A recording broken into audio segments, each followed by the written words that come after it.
commissioners, chiefs, policymakers, federal partners, members of law enforcement leadership across all jurisdictions. I want to begin not with ambition, but with acknowledgement. For generations, you have carried the responsibility of maintaining order in environments that are often unpredictable, under-resourced, and constantly evolving.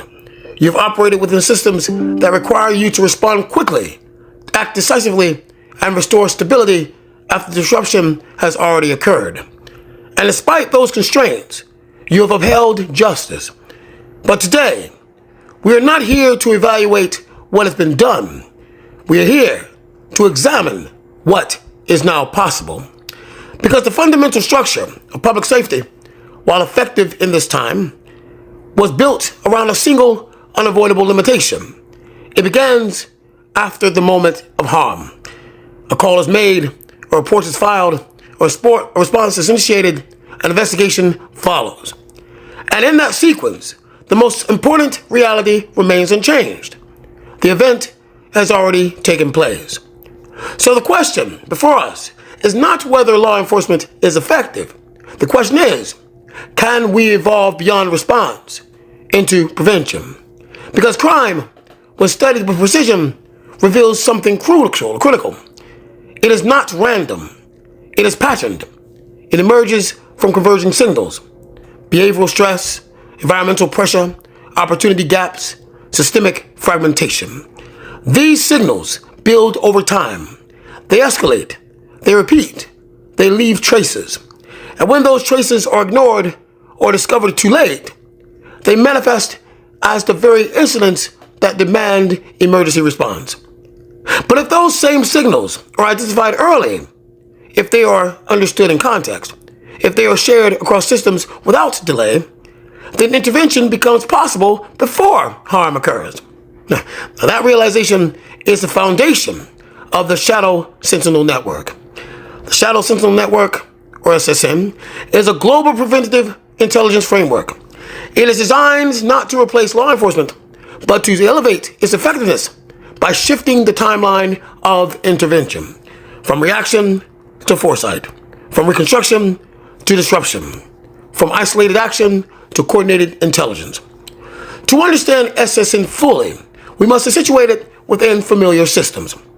Now, many of you operate within or alongside organizations such as the CIA, Interpol, and advanced investigative units that specialize in intelligence gathering and analysis. Of course, these entities are highly effective within their domains, but they often operate within compartmentalized structures where information flow is limited by jurisdiction, protocol, or timing. At the same time, popular culture has explored the idea of predictive systems, most notably in films like Minority Report, where crimes are prevented before they occur.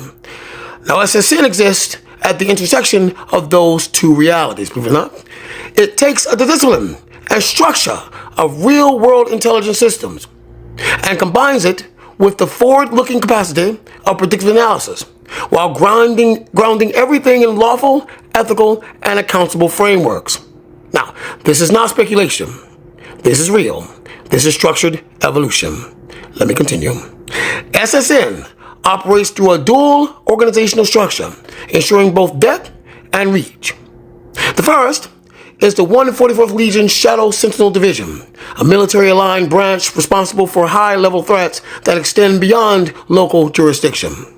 This includes terrorism, transnational criminal organizations, geopolitical destabilization efforts, and cyber warfare and coordinated attacks.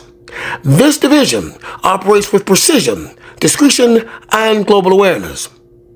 The second is the Shadow Sentinel Network, a civilian-aligned system designed to support domestic and regional law enforcement.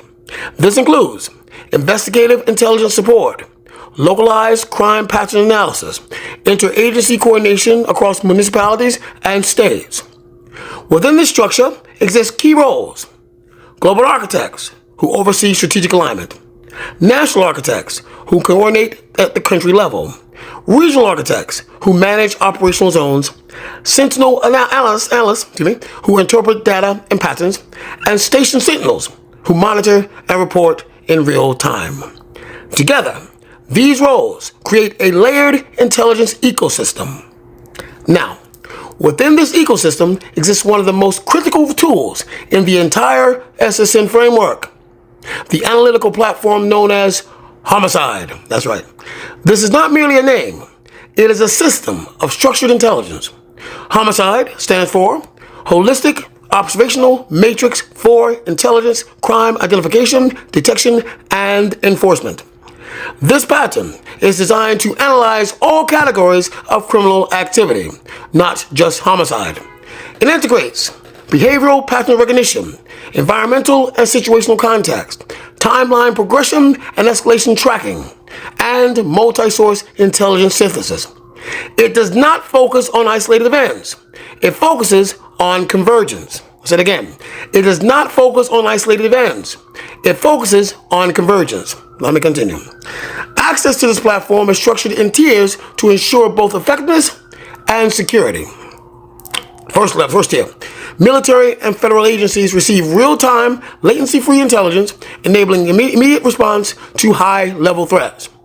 Next tier. Law enforcement agencies receive real-time operational analysis, allowing for faster investigations and preventative action. Third tier. The public receives delayed analytical insights, ensuring transparency without compromising operational integrity. Three tiers. This balance is essential because intelligence must be accessible to those who act and protected from those who may interfere. However, even the most advanced system is only as effective as its interpretation, you see. And that is why the interagency alignment curriculum is not optional, it is foundational. SSN introduces a standardized analytical language used by technicians and communicate complex insights quickly and accurately. This includes structured symbolic frameworks, such as archetypal systems like Tarot, not as belief systems, but as analytical shorthand. Each symbol represents a measurable condition: instability, escalation, manipulation, exposure, resolution. These are no different in principle from police codes, military symbols, or intelligence classifications. They allow complex data to be compressed into actionable insight. The curriculum ensures that every agency, local, federal, and international, can interpret these signals consistently and correctly. But without shared language, coordination fails, you see. So how does SSN achieve what we are proposing? A 95% reduction of crime by 2060, you see. That's right. It is not through force. It is through three compounding pillars. The first is early detection. By identifying systems before escalation, SSN reduces the number of incidents that reach critical levels. The second is system coordination. By eliminating communication gaps between agencies, SSN ensures that intelligence moves faster than criminal adaptation. The third is behavioral deterrence through certainty. When individuals and networks understand that patterns are detectable, that escalation is visible, and that intervention is consistent, behavior changes, you say. Not through fear, but through predictable consequence or reduced opportunity.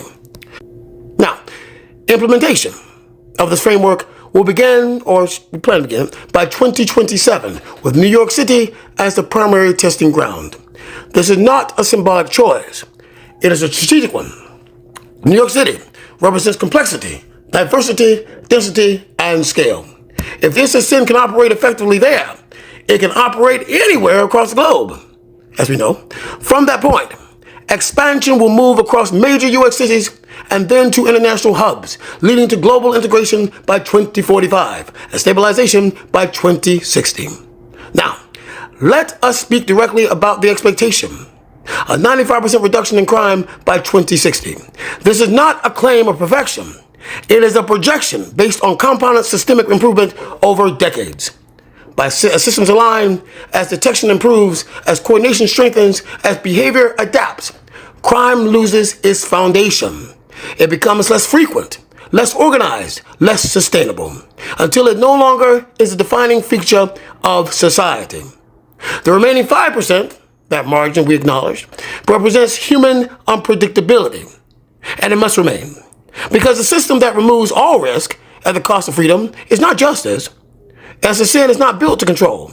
It is built to protect, prevent, and stabilize within the bounds of law and liberty.